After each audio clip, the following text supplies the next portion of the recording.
before the first traces of dawn reach the rooftops of Paris, before the horses' hooves echo on stone and the city's heart truly begins to beat, there is a rare and gentle quiet, a precious stillness that blankets every home, every alley, every sleeping garden. This is the hour kept only by the earliest risers, the night watchmen, the street sweepers, the mothers soothing restless children, and always the bakers. Tonight, we find ourselves on the Rue de Petit Musc, a winding lane in the heart of the Marais.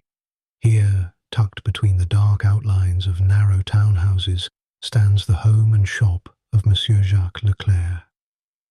His family has kept this bakery for 3 generations, serving the same neighborhood with warmth and patience, their days measured out in the rising and falling of dough, the steady glow of their brick oven, the comforting scent of bread that floats through the streets like a promise. Let us slip inside, quietly, so as not to disturb the delicate rhythm of the early morning. The kitchen is warm and close, air tinged with wood smoke and flour. Each surface tells a story, the worn edges of the kneading table darkened by 100 years of use, the blackened brickwork of the oven built by Jacques' grandfather, the faded blue paint flaking from the window shutters.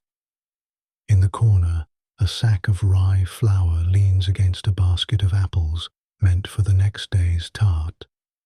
It is here, before the world wakes, that Jacques begins his day, alone, save for the quiet crackle of the fire and the softest breath of wind beneath the door.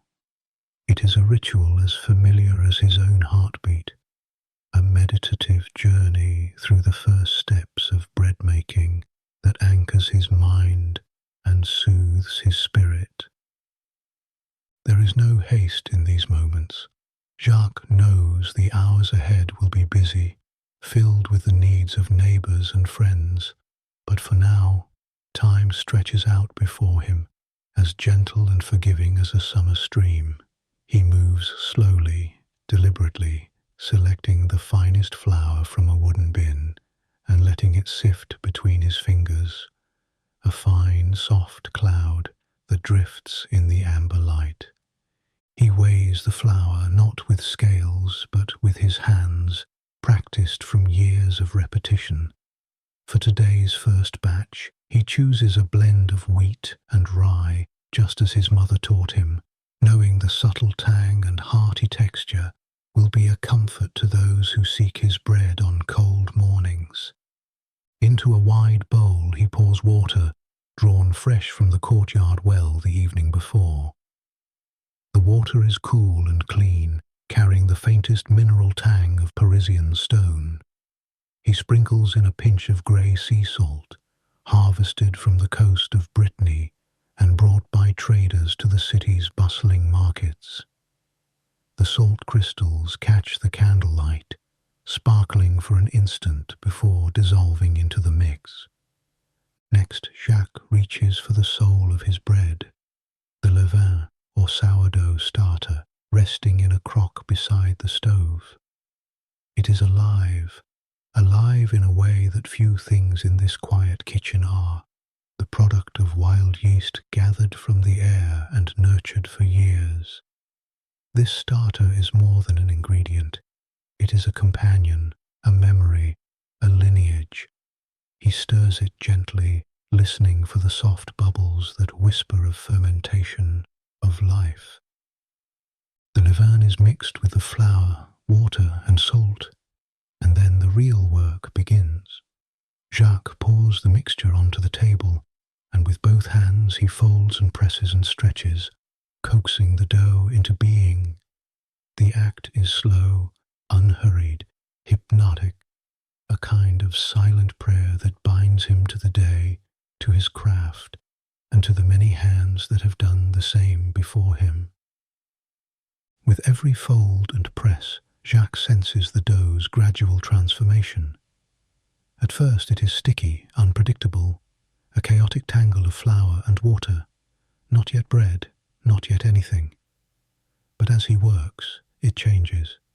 Gluten forms, strength builds, and the dough becomes supple, almost silky, yielding to his touch but never limp. This is the moment Jacques cherishes, the alchemy of simple things made whole by patience and care. He kneads in silence, eyes half closed, surrendering to the rhythm. He feels the small aches in his wrists, reminders of decades at this table, and smiles. The aches, too, are a kind of blessing, a mark of love, a sign that he is needed. While the dough rests, Jacques tends the oven, a ritual as old as the city itself. He stirs the embers, listening for the pop and crackle that signal the right heat. He opens the iron door and leans close, feeling the radiant warmth on his face, letting his senses guide him. He knows, without numbers or thermometers, exactly when the oven is ready, just as he knows when the dough is right, when the morning is ready to begin. The oven, too, is a companion. It is flawed, temperamental, prone to quirks in the winter and heat in the summer, but it is as much a part of his life as his own hands. He respects its moods, learns from its lessons, and knows that in the end, it will always reward patience. The dough must rest, and so must the baker. Jacques pours coffee, dark and strong, sips it slowly, and gazes out the window. He listens to the city's silence, broken only by the distant bark of a dog or the muted toll of a church bell. He thinks of his family, his wife, Marie, and their daughter, Sophie, still sleeping in the room above. He thinks of his father, long gone, who taught him these same rituals, these same secrets. He wonders if his daughter, too, will someday rise before the sun and learn to coax life from flour and water. The world outside is changing, imperceptibly. The sky is no longer black, but a deep, velvety blue. In the far distance, a rooster crows, tentative and sleepy. A lamp flickers in a neighboring window as another early riser greets the day. The dough, having rested, is ready to be shaped. Jacques works quietly, dividing the mass into equal rounds. Each loaf is given a final fold, a gentle coaxing into the shape it will hold through baking and beyond. He places each into a cloth-lined basket dusted with flour, where they will rise in the warmth of the kitchen. He pauses over each one, tracing a finger across the surface, whispering a blessing, a wish for sweetness, for nourishment, for the comfort of those who will soon break bread at their own tables. He thinks of the families on his street, the elderly widow who buys a single roll each day, the young couple saving for their first child, the merchant whose laughter fills the bakery every market day. Slowly, imperceptibly, the city is waking. The loaves rise warm and patient as Jacques moves through the kitchen, cleaning tools, readying the oven, humming a quiet tune his mother once sang. The world is still hushed, but beneath the silence there is a sense of anticipation, a knowledge that soon the bakery will fill with voices, with laughter, with the small dramas and joys of daily life. Jacques steps outside for a moment, breathing in the cool morning air. He watches as the sky lightens, as the first birds flutter from rooftop to rooftop, as a neighbor's cat slinks along the wall in search of adventure. There is peace in these minutes, a kind of sanctuary that cannot be found at any other hour. There are small preparations yet to make. Jacques sharpens his lame, the razor-sharp blade that will score the bread before baking. Each baker in Paris has their own mark, their own flourish, sometimes a simple cross, sometimes a flower or a leaf, sometimes just a quick, practiced slash. For Jacques, it is a curving L, an homage to his family name, a symbol that will crisp and darken in the heat of the oven. He tests the blade on a scrap of paper, nods with satisfaction, and sets it aside. He arranges his tools in a neat row, wipes down the bench again, and checks the baskets where the dough is slowly, surely swelling. Now, time slows to a hush. There is nothing to do but wait, to let nature take its course, to trust in the wisdom of flour and yeast and fire. Jacques sits, sometimes dozing for a moment, sometimes whispering a prayer, sometimes simply watching the dawn stretch across the city. The candle burns lower, casting long shadows against the stone walls. The air is sweet with the promise of bread, with the memories of 100 mornings just like this one. Soon the oven will roar to life. Soon the neighbors will knock at the door, but for now there is only the gentle beat of the baker's heart, the patient rise of dough, and the soft, sacred quiet of Paris before sunrise. And so, as the city stirs and the first true rays of sunlight spill across the rooftops, Jacques Leclerc prepares for another day, a day shaped by patience, by tradition, and by the quiet joys of work well done. In these gentle hours before sunrise, he finds peace, purpose, and a connection to every soul who waits, just beyond the door, for the taste of fresh, warm bread. Let us remain here, in this tranquil moment, savouring the slow unfolding of morning. The day will bring its own rhythm, its own small wonders, but for now, we rest in the simple, silent company of a baker at work and the city that dreams around him. The light is changing now, soft, hesitant at first, slipping in through cracks in the shutters, gilding the dust motes that swirl above the kneading table. The night's hush is fading, replaced by the distant and familiar signs that Paris is awakening. A vendor's cart rattling over cobbles, a milkmaid calling softly to her cow, the sound of water splashing from a fountain in a nearby courtyard. But within the walls of the Leclerc bakery, the day's true work is about to begin. The dough, nurtured and folded, now rests, cradled by linen and time. Overnight, wild yeast and patience have coaxed it into life. Each round is softly domed, its surface stretched tight and smooth, the faintest fragrance of fermentation rising up, tart, warm, earthy like sun-warmed wheat and cool cellars. For Jacques, this is a moment of quiet pride. The most important task is not to hurry, but to notice, to observe the way the dough springs back beneath his fingertips, the gentle trembling of a bubble just beneath the skin, the subtle sheen that means the gluten is strong and the loaf will rise well.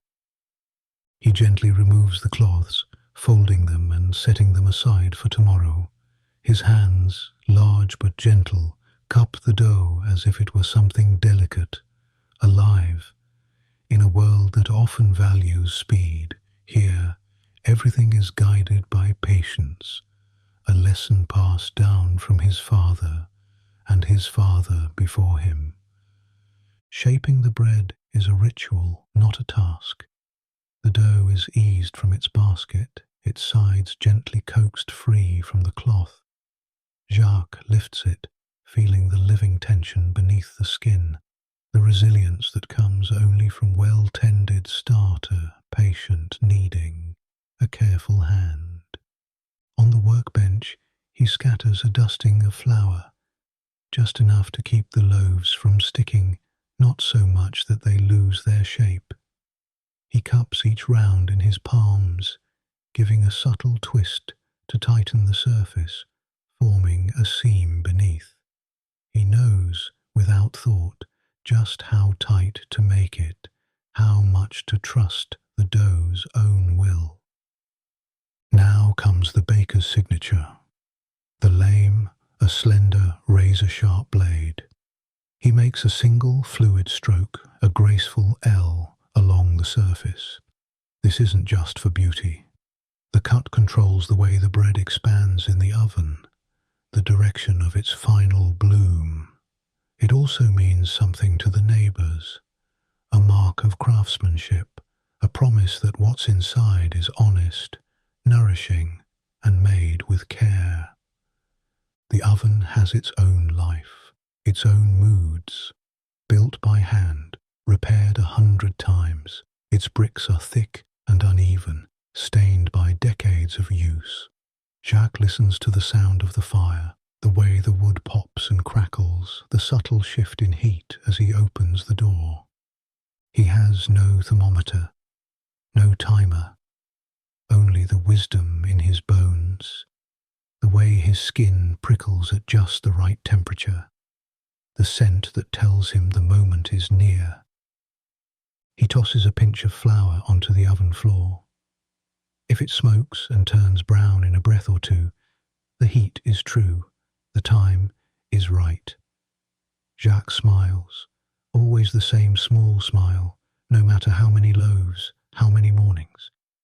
He takes up his wooden peel, smooth from years of use, and slides it beneath the first round. One by one, the shaped loaves are loaded into the oven's waiting mouth.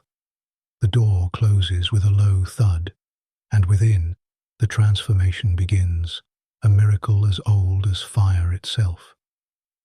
Inside the oven, the heat does its quiet work. The loaves begin to spring, rising upward and outward, splitting open at the score marks, their insides stretching and swelling with steam. The crust darkens, deepens, crackles. The aroma is slow to emerge, but once it does, it is unmistakable, a fragrance that will soon travel down the street, a summons more powerful than any bell. Jacques waits, not idly, but watchfully. He tidies his workspace, scrapes dough from the table, sets used baskets aside.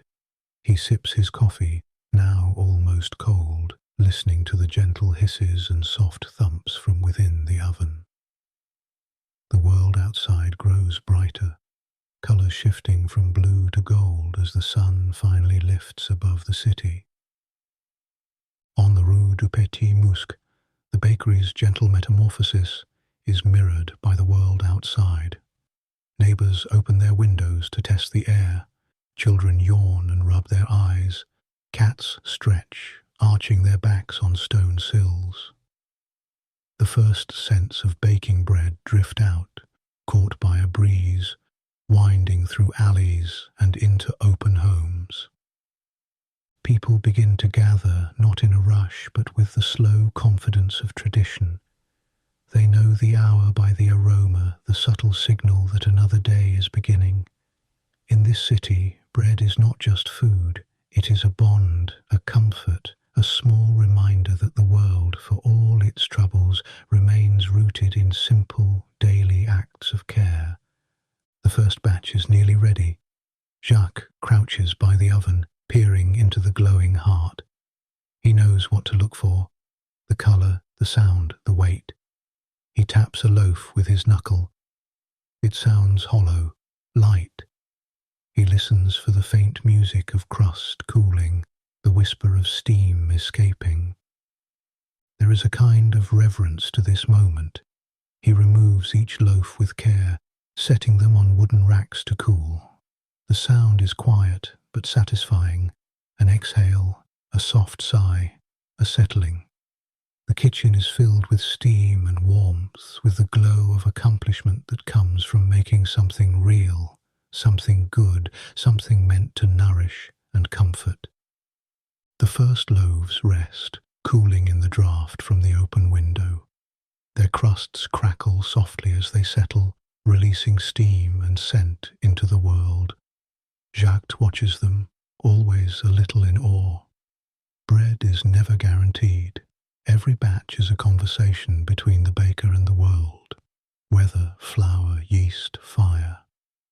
Success is measured not in perfection, but in persistence, in the small choices and adjustments that each day requires. He breaks one open, just enough to test the crumb. The inside is soft, tender, a lacy network of bubbles and grain. The crust shatters, yielding to the gentle pressure of his fingers. He tastes, nods, a quiet moment of gratitude, of connection to all the hands and histories that made this loaf possible. The shop is ready to open. Jacques stacks the loaves with care, large boules for families, slender baguettes for quick breakfasts, round country loaves for those who want a taste of home. Each type has its regulars, its stories. The widow Rue who always buys the darkest crust, the schoolmaster who prefers the chewy ends of baguettes, the young apprentice who saves his coins for a sweet roll on Sundays. He places the first loaves at the front, ready for the earliest customers. The sight is humble, but it is the heart of the bakery, the reason for every early morning, every aching muscle, every quiet hour spent alone with flour and fire. For Jacques, these first loaves are more than sustenance. They are a gift, a connection, a silent promise renewed every day. He stands for a moment, breathing in the mingled scents of bread and wood smoke, and listens as the world outside swells with life. Soon the bell will ring, and the bakery will fill with voices, with requests, with laughter, and the business of living. But for now there is peace, a peace born from patient work, from old traditions, from the simple, radiant act of baking bread for a city just waking. The quiet of the early morning is a living thing in Paris, gentle but fragile. It lingers in alleyways and under eaves, nestling in the corners of bedrooms, hovering over riverbanks. But as the sun lifts, painting the city in the faintest strokes of pink and gold, this hush is slowly, softly broken, not by any sudden commotion, but by 100 tiny signals that together rouse the world. In the heart of the Marais, Rue de Petit Musc is coming to life. It does so without haste, as if Paris itself prefers to stretch, yawn, and blink before truly rising from sleep. This is the hour for the first quiet rituals of the day. A window pushed open with a gentle creak, the splash of cold water on a sleepy face, the low murmur of prayers whispered over a wooden cross. From every home faint sounds begin to drift, footsteps on old stairs, the clatter of kindling, the flutter of pigeons startled by the sudden promise of light. On the street below, Madame Dufour, whose hair is always bound in silver braids, sweeps her stoop. Each slow pass of her broom is both a duty and a meditation. She pauses to watch a pigeon land nearby, nodding her head in greeting as if they share a secret. Across the way, little Henri, the blacksmith's son, chases a runaway chicken, his laughter muffled by the thick morning air. Other doors open in sequence as if by a silent agreement. A young couple with a sleepy toddler, a dressmaker adjusting her apron, the aging veteran who inspects the sky as if searching for old constellations. Each neighbour is distinct, yet bound together by the slow choreography of the street. Paris is a city of stories, and in these first moments, every window frames a world. A woman brushing her hair, a child tracing shapes in the frost on the glass, a man tying the same pair of boots he has worn for a decade. Inside the Leclerc bakery, another morning ritual unfolds. Marie, her hands nimble and calm, lays out the first loaves on the display shelves. She arranges each basket with an artist's care, tall baguettes in a wicker bin, round boules lined up like sleeping children, golden rolls for those in a hurry. The scent is impossible to ignore, yeast and crust, sweet steam and smouldering wood, a promise that the day will begin with nourishment. Jacques wipes down the counter, pausing to stretch his back. He watches Marie as she moves through the sunbeam, dust motes swirling around her in lazy spirals. They rarely speak in these early hours. There is no need. Everything has its place, its order, its quiet comfort. Sometimes their daughter Sophie peeks in from the stairs, her hair wild from sleep, rubbing her eyes and asking for a corner of bread. The bakery's bell is not loud. It chimes like a memory, soft and familiar, announcing the arrival of the first customer. This morning it is Madame Roux, a widow whose garden is famous for its cornflowers. She greets Marie with a gentle nod and chooses her daily loaf, always the darkest crust, always a quiet word of thanks. Others follow in gentle succession. Monsieur le Maire, the tailor, whose hands are stained with indigo from his work. The midwife, arms full of linen and laughter. Young Mathilde, who buys a roll and hides it in her school satchel, a secret treat for later. Each customer brings with them the warmth of connection, the sharing of small news, the gentle inquiry after a sick relative, the exchange of gossip and gratitude. There is no rush. The queue, if there is one, moves at the pace of conversation.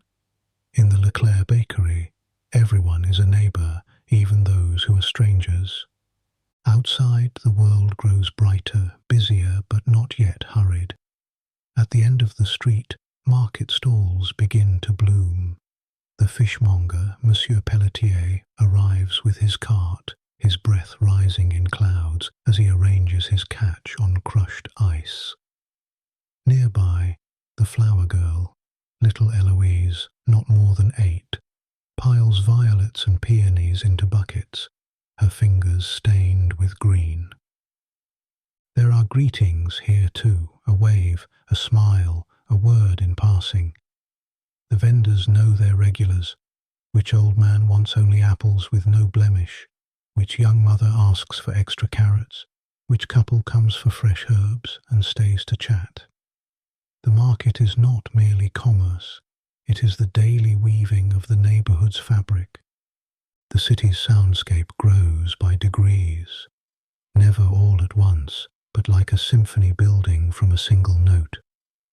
A horse passes by, hooves muffled on cobblestones, pulling a cart heavy with firewood. The baker's apprentice, Pierre, whistles as he delivers rolls to the priest at Saint Paul. Distant laughter drifts from a kitchen window, the soft rush of water from a fountain, the metallic clang of the blacksmith beginning his day. Then, as if on cue, the church bell rings. It is not urgent, just a gentle mark of time, reminding everyone that morning is now truly underway. Within the bakery there is laughter, the trading of small favours, a warmth that transcends the bread itself. Marie shares a crust with the midwife, who claims it's the best yet. Jacques chats quietly with the tailor, trading bread for a promise of mended sleeves. These are transactions, yes, but more than that. They are gestures of trust, care, and belonging. For the Leclerc family, the bakery is not only a livelihood, but a place where lives entwine, where neighbours check on one another, where old grievances are softened by the sharing of bread, where news of birth and loss and hope moves in gentle currents through every transaction. Outside, the day is in full swing now. The children's laughter rises above the noise, echoing down the alleyways. Old men gather near the well to trade stories. Young lovers walk arm in arm, and the whole street seems to shine with possibility.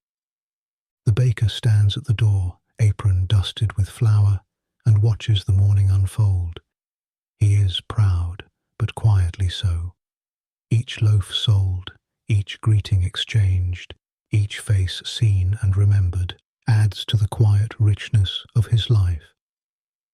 It is not the grandeur of kings or the noise of armies that gives a city its soul. It is this, the slow, deliberate coming together of people in the rituals of daily living, the shared loaf, the borrowed smile, the warmth of familiar faces.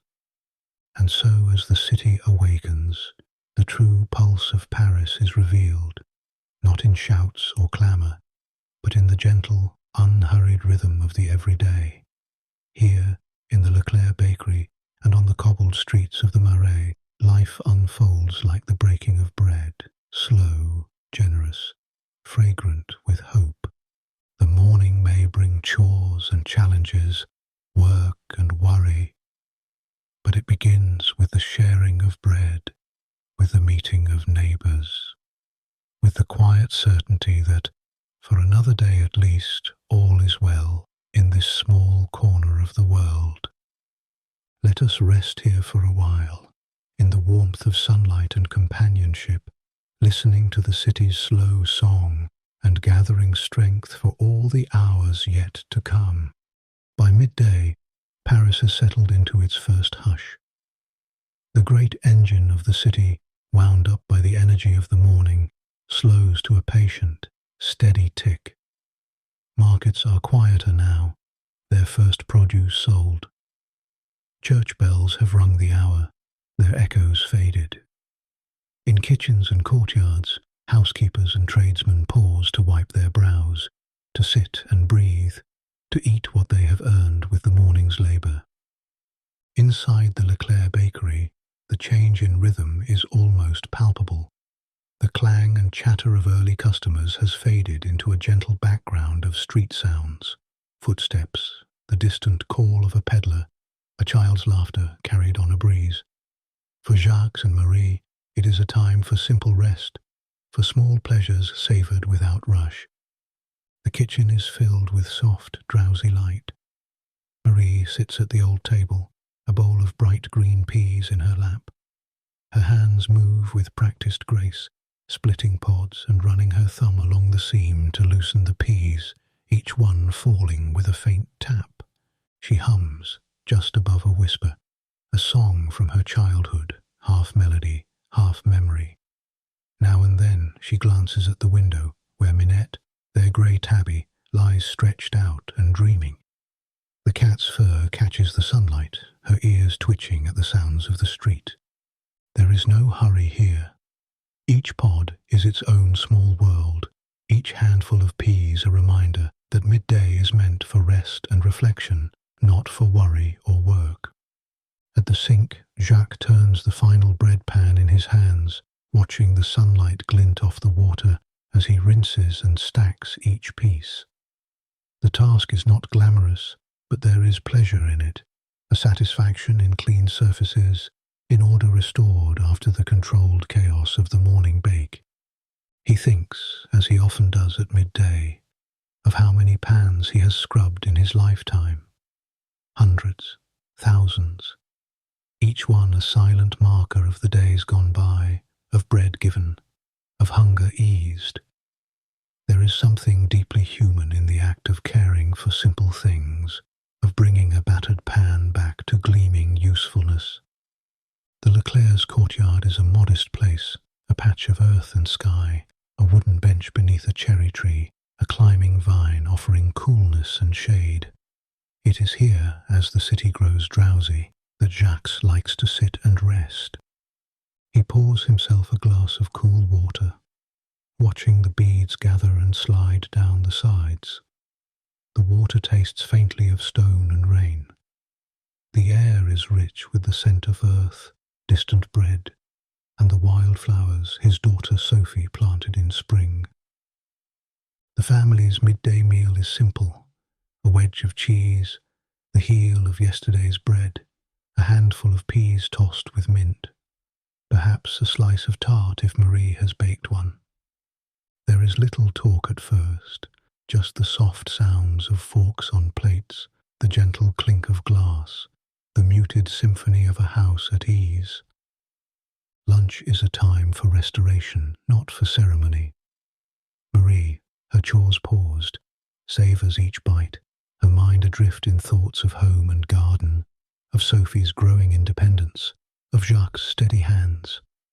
Sophie, perched on a stool, eats with the exuberance of youth. Crusty bread dipped in honey, cheeks smudged with gold. Jacques eats slowly, savouring the texture of the crust, the creamy tang of cheese, the burst of green from the fresh peas. Every flavour tells a story, of earth tilled and sown, of animals tended, of hands working in harmony. He is grateful for all of it.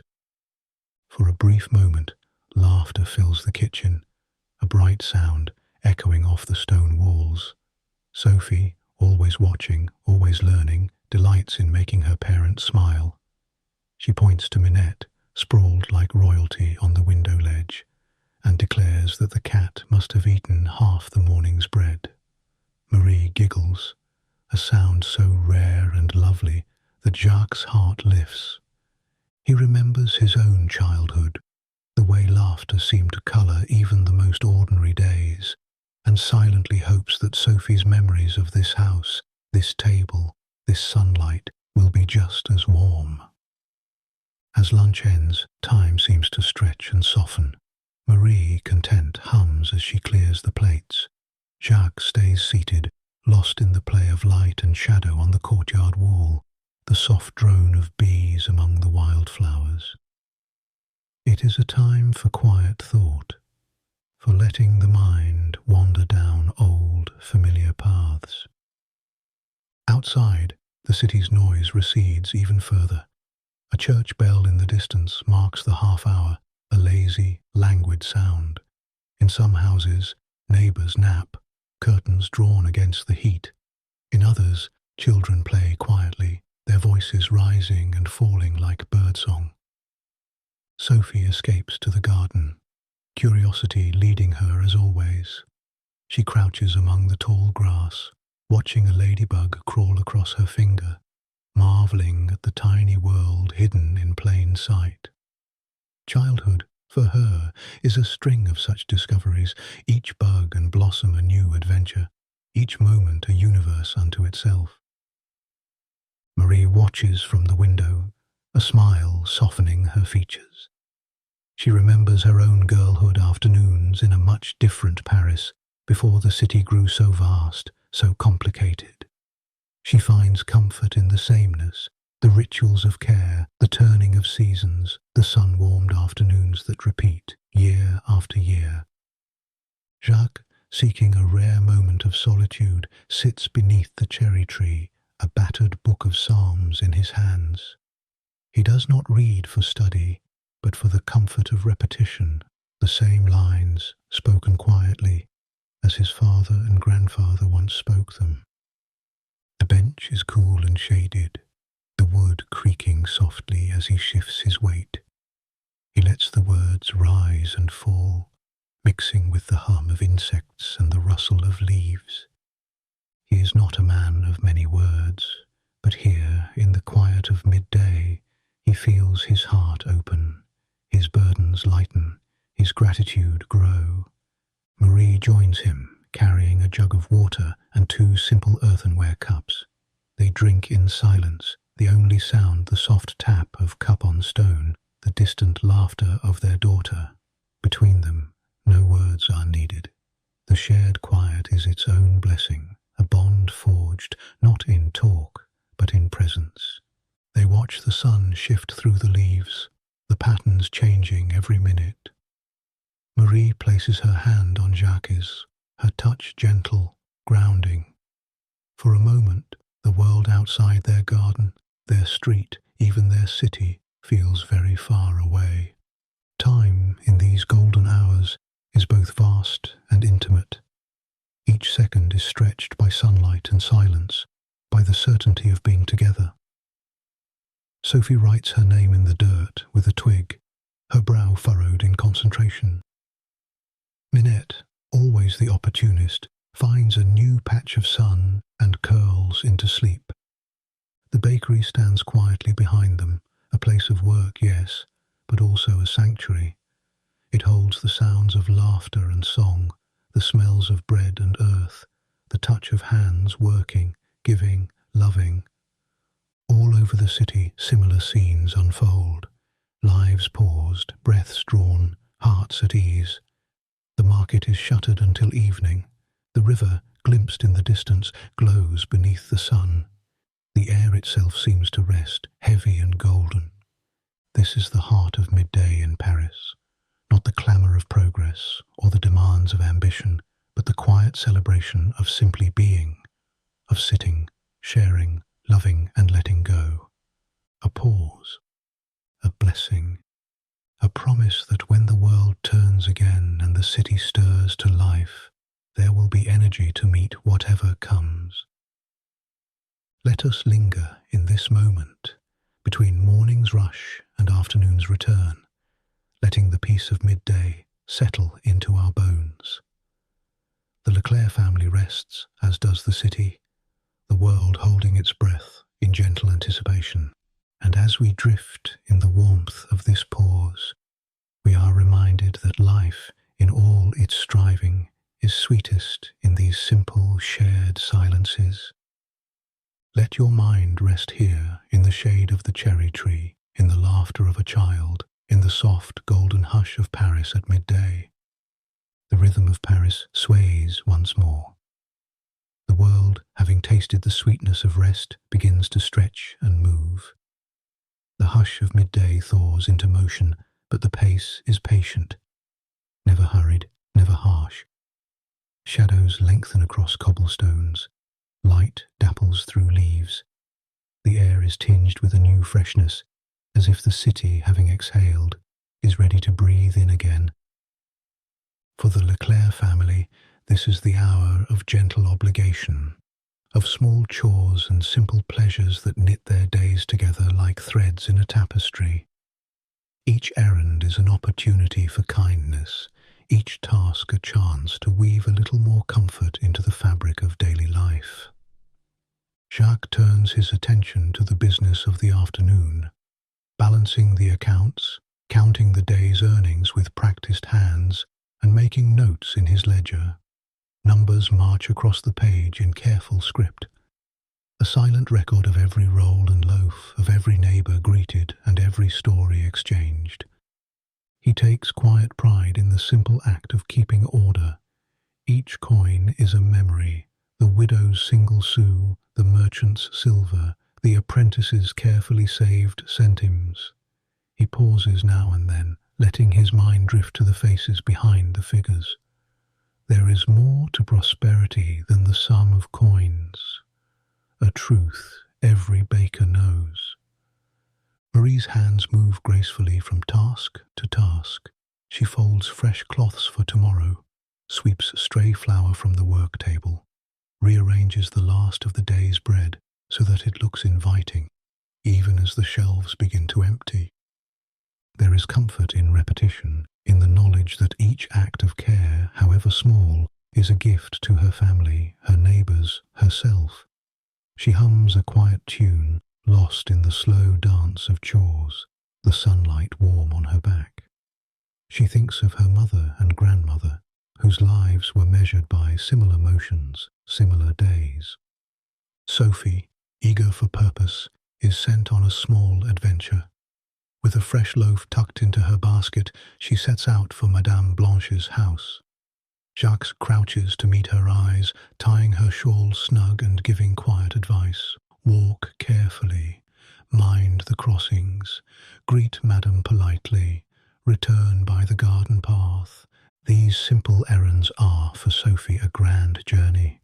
The world beyond the bakery is alive with colour and possibility. She walks slowly at first, savouring the way the bread's warmth seeps through the linen, the familiar weight anchoring her to home. Every step carries her deeper into the gentle mosaic of the neighbourhood. She passes Madame Dufour, who leans over her window box to offer a peppermint. Monsieur le Maire, sweeping his stoop, pauses to tip his hat. Even the street dog, Bibi, greets her with a wagging tail before resuming his search for crumbs. Sophie's world is small but rich. She notices every detail, The cool stone beneath her feet, the scent of baking and new grass, the blue of the sky reflected in the river at the street's end. These moments, gathered like beads on a string, will become her own memories, carried quietly into adulthood. Inside Madame Blanche's home, the air is thick with lavender and starch. The seamstress receives her bread with gratitude, praising Sophie for her careful delivery. She insists Sophie sit, sharing a ripe pear, and with a twinkle in her eye, a tale of how her cat managed to unspool an entire basket of thread during the morning's work. Sophie giggles, savouring the treat and the company. She listens, wide-eyed, as Madame tells her how, long ago, she learned to sew by candlelight at her mother's knee. Stories and bread pass hand to hand, simple exchanges that make life sweet. Afternoon brings another round of deliveries. Jacques and Pierre, his loyal apprentice, ready their cart. Pierre, cheeks still round with youth, listens as Jacques checks the list. The priest, the elderly couple on the square, the merchant who pays in jams and news. Together, they set off, one pushing, the other steering, taking time to greet each neighbour, to listen, to share. They trade bread for stories, for fresh eggs, for a sprig of thyme or a basket of apples. Each home visited is another thread woven into the neighbourhood's pattern. With every stop, Jacques and Pierre gather snippets of lives, joys and sorrows, triumphs and worries. Monsieur Giraud, once a soldier, takes his bread and, as always, spins a yarn about the siege of Toulon, his hands painting battles in the air. A mother, cheeks flushed, announces her baby's first steps, her pride radiating through the doorway. Bread travels from hand to hand, binding the Leclercs to the world outside their bakery. These deliveries are not mere transactions, but opportunities to listen, to comfort, to share a laugh, a tear, a blessing. Marie turns her attention to the small kitchen garden. The afternoon sun warms her back as she waters herbs, plucks stray weeds, and murmurs encouragement to the lettuce, which seems determined to outgrow its pot. She hums the same tune her mother sang to tomatoes on their window ledge. She pauses now and then to watch the sparrows at play, or to inhale the mingled scents of earth and green. Gardening, like baking, is a lesson in patience. Small daily care, slow growth, the pleasure of tending life. When Sophie returns, she bursts through the door, brimming with stories. She describes the peppermint from Madame Dufour, the pear from Madame Blanche, the misbehaving cat, and all the people she met along the way. Marie listens, smiling, wiping her hands on her apron, grateful for every detail. These small adventures are precious, a child's perspective bringing fresh delight to old routines. For Marie and Jacques, Sophie's return is a quiet reassurance. The world, though wide, is kind. The afternoon wanes, the heat easing. The Leclercs pause beneath the cherry tree, sipping tea, savouring the stillness before evening. They share the day's small joys, a story, a found coin, a new flower in the garden. The air is filled with the gentle drone of bees, the far-off shouts of boys at play, the slow ticking of a clock inside the bakery. This quiet communion is, in its own way, as important as the bread itself. It is here, in the sharing of moments, that the day is truly woven together.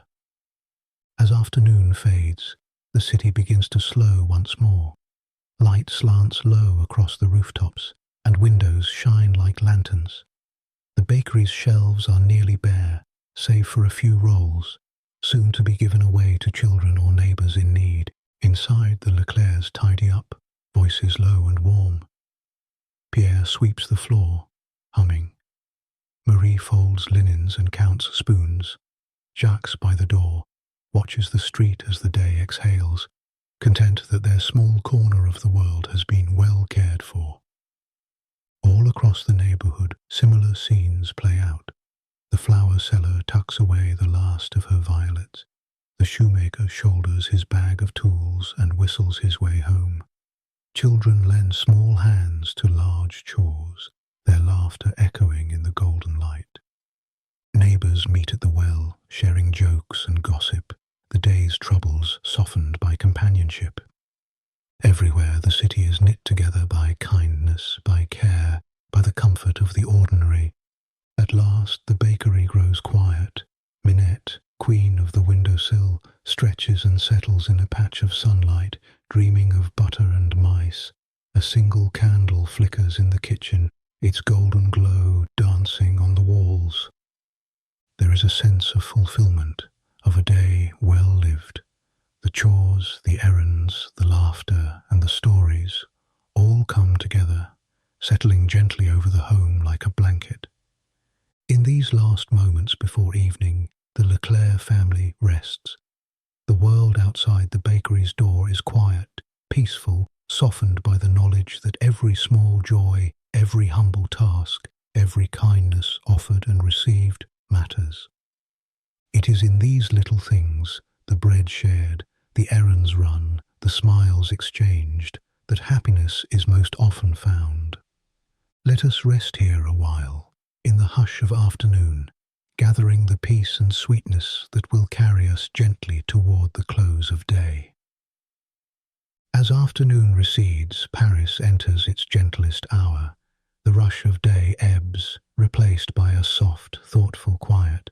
Each corner, each window, each narrow street seems to hold its breath, basking in the last warmth before the hush of night. In the Rue du Petit Musc, the bakery's windows catch the sunset, painting the stone walls with strokes of rose and gold. The day's chores are finished. Bread is nearly gone. Just a handful of rolls and a single round boule cooling on the rack. The air is thick with the memory of baking, with the mingled scents of flour, wood smoke, and sun-warmed stone. Jacques stands in the doorway, arms folded, gaze thoughtful. He watches the slow procession of evening, the schoolmaster carrying a satchel of papers, the flower girl now barefoot, her arms full of unsold blooms. Across the street, Madame Dufour waters her window box for the last time today. In a far window, the tailor lowers his lamp, signalling the end of work. These small scenes are comforting, familiar, a city tucking itself in, each resident drawn back to their own hearth, their own table. Jacques breathes in the cool, dusk-scented air, feeling the world's pace slow, the day's tension loosen. Inside, Marie prepares the evening meal. She lays a white cloth on the table, worn at the edges but soft and clean. 2 stubby candles stand in chipped holders, their wicks curling with promise. Sophie, intent and serious, arranges spoons and napkins, mimicking her mother's gestures. The kitchen is filled with quiet sounds, the soft thump of bread on a cutting board, the gentle clink of pottery, the muted laughter of a family at peace. In the air, supper simmers, a fragrant pot of soup, rich with lentils and garden herbs, a wedge of cheese crumbling and fresh, a crusty heel of bread torn and shared.